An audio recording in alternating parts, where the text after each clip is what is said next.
Joining me now is a man not known for sitting on the fence. He passionately opposed the invasion of Iraq, and now he feels that Hezbollah is justified in attacking Israel. The Respect MP for Bethnal Green is in our central London studio.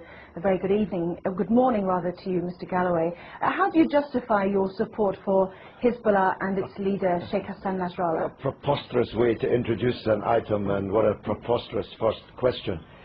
24 years ago, on the day my daughter was born, and I've just celebrated her 24th birthday, I had to dash to the maternity hospital to see her given birth from a mass demonstration in London against the Israeli invasion and occupation of Lebanon. Israel has been invading and occupying Lebanon all of my 24-year-old daughter's life. The Hezbollah are a part of the Lebanese national resistance who are trying to drive, having successfully driven most Israelis from their land in 2000, Israel from the rest of their land, and to get back those thousands of Lebanese prisoners who were kidnapped by Israel under the terms of their illegal occupation of Lebanon. It's Israel that's invading Lebanon, it's Israel that's attacking Lebanon, not Lebanon that's attacking Israel. You've just been carrying a report of 10 Israeli soldiers on the border getting ready to invade Lebanon, and you ask us to mourn that operation as if it were some kind of war crime.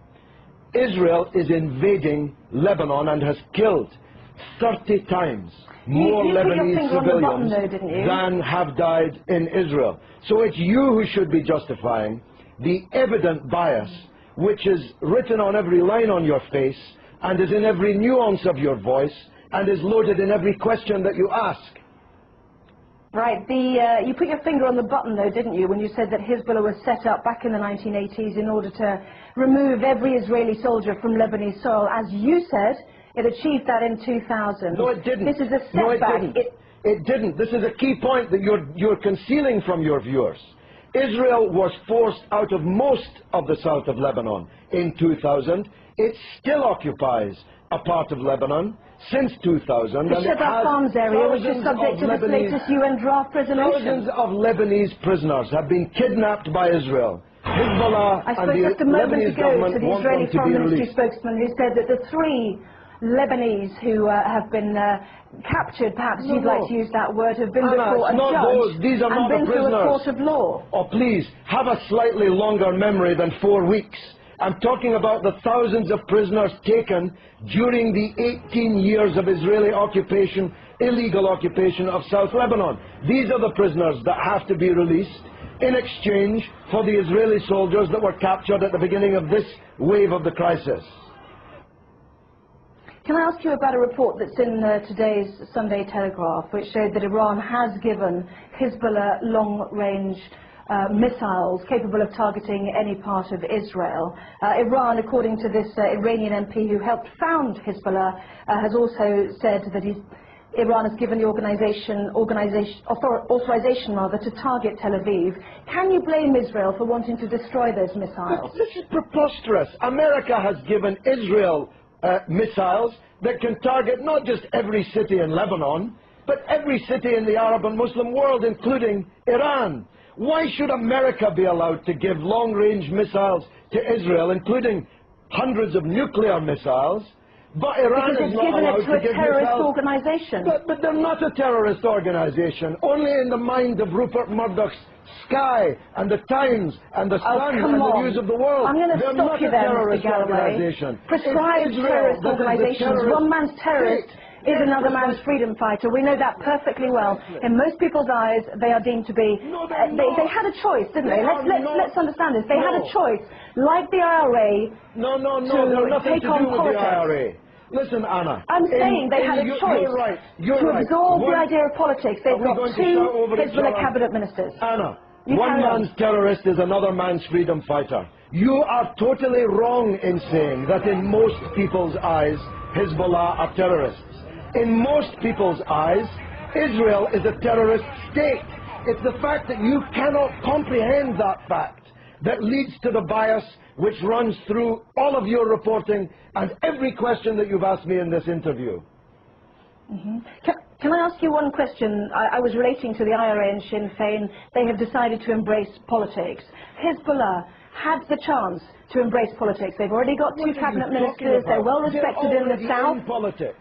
They are. That's what I'm saying. If you listen to me, I'm saying they've got two cabinet ministers already. They had a chance to do that. Why did they need to capture and kill Israeli soldiers on the border? Surely that sets back their ambitions to be a political force inside a democratic Lebanon. Look, because Israel occupies their country and holds thousands of their compatriots as kidnapped hostages in their dungeons. It's really very simple, except if you think only in a clock that goes back 4 weeks. If you know, and you're old enough to know better, that the origins of this conflict are not 4 weeks or 4 years or 14 years, but are decades old. You want people to think that the crisis started when the clock started ticking on Sky News. No, I don't. I don't the people in Lebanon know differently. I want to ask you one final question. Do you think that the 4 weeks that we've seen, as you mentioned, the 26 days of this crisis, has set back Hezbollah's ambitions? Not only are Israeli soldiers now over the border... Let me finish. Would you mind letting me finish, please? Not only are Israeli soldiers over the border in sizable numbers, but also their claims to be a good political organization to help a democratic Lebanese government with the Syrians who've also now left an independent state.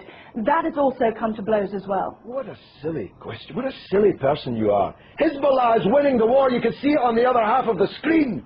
Hezbollah is more popular today. That was not my question. Hezbollah is more popular today in Lebanon, amongst Christians, amongst Sunnis, amongst Shiites, amongst all Arabs, amongst all Muslims, than it has ever been. It's Israel who's lost the war, and Bush and Blair, for politically organizing the war, who've lost politically. This is a defeat for Bush and Blair and Israel. Everybody but you can see it. Let me separate out that question then. Is it a setback, given that Hezbollah was set up in order to get Israeli soldiers off Lebanese soil, that there are now more Israeli soldiers on Lebanese soil than there were 26 days ago? Well, they seem to be getting a bloody good hiding on the other half of the screen that I'm watching. Maybe you can't see it, but I'm watching them getting a bloody good hiding in the war. So if that's a success, I'm not sure what a failure would look like.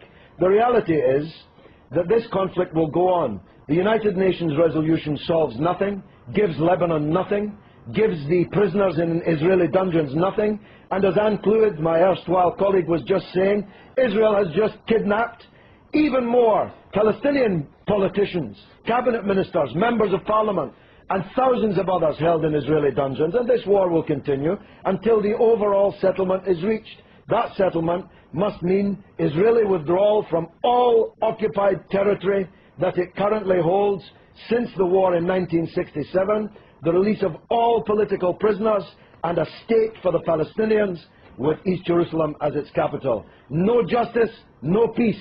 You're not going out of business as a newscaster in Jerusalem anytime soon, believe me. Well, as usual, you have prompted a huge email response both for and against you, Mr. Galloway, so we'll leave it there. I have to say that some people might find it offensive when more families are mourning their dead to hear you say that it was a bloody good hiding. You don't give a damn. You don't even know about the Palestinian families. You don't even know that they exist. Tell me the name of one member of the 7 members of the same family slaughtered on the beach in Gaza by an Israeli warship. You don't even know their name, but you know the name of every Israeli soldier who has been taken prisoner in this conflict, because you believe, whether you know it or not, that Israeli blood is more valuable than the blood of Lebanese or Palestinians. That's the truth, and the discerning of your viewers already know it.